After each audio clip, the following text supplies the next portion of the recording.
Starline Feni ও নোয়াখালী রুটে জনপ্রিয় bus operator এই স্টারলাইন পরিবহন।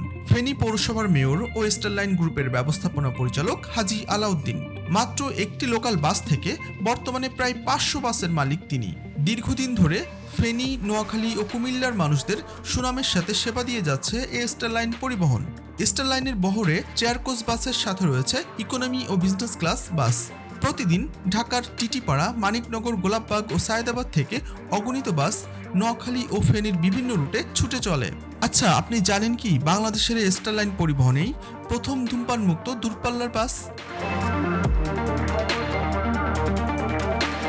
শ্যামলী পরিবহন এটি বাংলাদেশের দীর্ঘ দূরত্বের যাত্রীদের কাছে একটি জনপ্রিয় ও আস্থাশীল পরিবহন মাধ্যম। পাবনা জেলার সাধারণ স্কুটার চালক গণেশচন্দ্র ঘোষ 1973 সালে শ্যামলী পরিবহন প্রতিষ্ঠা করেন। তার স্কুটার বিক্রির টাকায় কেনা শ্যামলী পরিবহনের প্রথম বাস চালানো হতো রাজশাহী নগরবাড়ি সড়কে। 1979 সালে ঢাকা পাবনা রুটে বাস চালানোর মাধ্যমে আন্তঃজেলা পরিবহন পরিষেবা শুরু করেন। এরপর পর্যায়ক্রমে শ্যামলীর ব্যবসা বিস্তৃত হতে থাকে। 1999 সালে আন্তর্জাতিক রুটে বাস চালনা শুরু করে শ্যামলী। পরবর্তীতে গণেশচন্দ্র ঘোষের ছেলে অরুণ কুমার ঘোষ শ্যামলী পরিবহনের প্রধান পরিচালক ও কর্ণধার হন। এটি মূলত ভলভো বাসের মতো বিলাসবহুল ফ্লিপ পরিচালনার জন্য পরিচিত।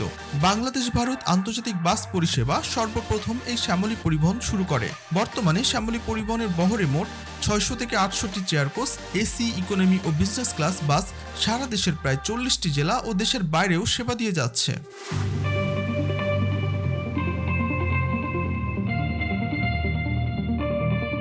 গ্রিন লাইন পরিবহন গ্রিন লাইন পরিবহন বাংলাদেশের একটি অন্যতম আন্তঃজেলা পরিবহন সংস্থা। এটি ঢাকা থেকে চট্টগ্রাম, খুলনা, সিলেট ও রাজশাহী বিভাগের বিভিন্ন গন্তব্যস্থলে পরিবহন সেবার পাশাপাশি ভারতের কলকাতা ও আগরতলায় পরিবহন সুবিধা প্রদান করে। 1999 সালে চট্টগ্রামের ব্যবসায়ী আলহাজ মোহাম্মদ আলাউদ্দিন গ্রিন লাইন পরিবহন সংস্থা প্রতিষ্ঠা করেন। ঢাকা চট্টগ্রাম রুটেই হিনো এসি বাস চালানোর মাধ্যমে পরিবহন ব্যবসা শুরু করে এই গ্রিন লাইন। এরপর পর্যায়ক্রমে খুলনা, কক্সবাজার, বেনাপোল, রংপুর, রাজশাহী ও সিলেট রুটে বাস চলাচল শুরু করে এই গ্রিন লাইন। গ্রিন লাইন পরিবহনই বাংলাদেশের সড়ক পথে সর্বপ্রথম এসি বাস পরিষেবা চালু করে। এরপর সুইডেন থেকে 2003 সালে ভলভো ও 2005 সালে স্কানিয়ার এসি বাস আমদানি করে এই গ্রিন লাইন। কথিত আছে বর্তমান জামায়াত আমির ডক্টর শফিকুর রহমান এই গ্রিন লাইনের 24% শেয়ারের মালিক। 2013 সালে যাত্রীদের স্লিপার কোচে পরিষেবা প্রদান শুরু করে এই গ্রিন লাইন। সম্প্রতি 2018 সালে গ্রিন লাইন ঢাকা থেকে সিলেট ও কক্সবাজার রুটে জার্মানি থেকে আমদানি করা ম্যান কোম্পানির ডাবল ডেকার বাস চালু করে। বন্ধুরা, আপনার পছন্দের বাস অপারেটর কোনটি? কমেন্ট করে জানাতে পারেন। সেই সাথে আপনি কোন বাসে ট্যুর দিতে স্বাচ্ছন্দ্য বোধ করেন কমেন্ট করে জানাতে পারেন।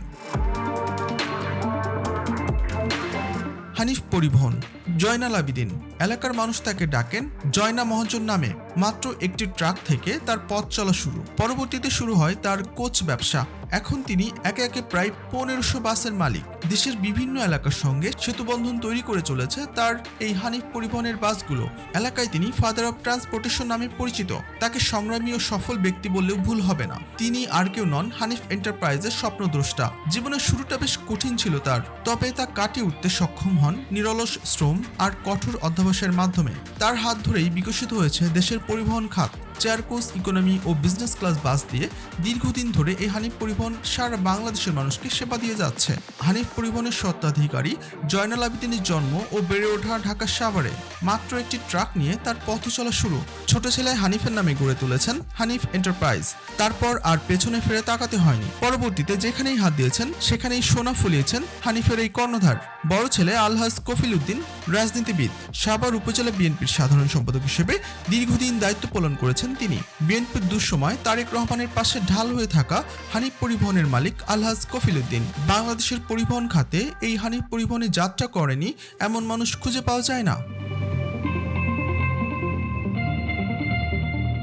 সোহাগ পরিবহন বাংলাদেশে যাত্রী পরিবহন জগতে বিরাজমান নানান নৈরাজ্য আর অব্যবস্থাপনার মধ্যে যে কয়েকটি প্রতিষ্ঠান নিজেদের কর্মতৎপরতা আর সেবা ধর্ম দিয়ে গ্রাহকদের মন জয় করে নিয়েছে, নির্ভরযোগ্য আপনজনে পরিণত হয়েছে, সোহাগ পরিবহন তাদের পথ প্রদর্শক। বাংলাদেশের পরিবহন সেক্টরে অন্যতম জনপ্রিয় এক পরিবহন হচ্ছে সোহাগ পরিবহন। শুরুটা হয় 1973 সালে। খুলনার বিশিষ্ট ব্যবসায়ী উদ্যোক্তা মোহাম্মদ ইউনুস তালুকদারের হাত ধরে সোহাগ পরিবহন সংস্থা নামে দেশখ্যাত এই সোহাগ পরিবহনের যাত্রা শুরু হয়। শুরু থেকেই শুরু করে এখন পর্যন্ত সুনামের সাথে যাত্রা সেবা পরিচালনা করে আসছে তারা। সর্বদা যাত্রীদের কথা চিন্তা করে নিজেদের বাসগুলোর মধ্যে নতুনত্ব দিয়ে থাকে সোহাগ পরিবহন। শুরুতে প্রিমিয়াম, এরপরে এলিট, এরপর ডাবল ডেকার বাস সহ বিভিন্ন নামে আখ্যায়িত করে। বর্তমানে সোহাগ পরিবহনের বহরে বেশ কিছু এলিট বাসকে লাক্সানা হাইডেক শেপে রূপান্তরিত করেছে। সব মিলিয়ে প্রায় 800 থেকে 1000 চেয়ার কোচ, এসি, ইকোনমি ও বিজনেস এবং ডাবল ডেকার দিয়ে সারা দেশের আনাচে কানাচে সেবা দিয়ে যাচ্ছে এই সোহাগ পরিবহন।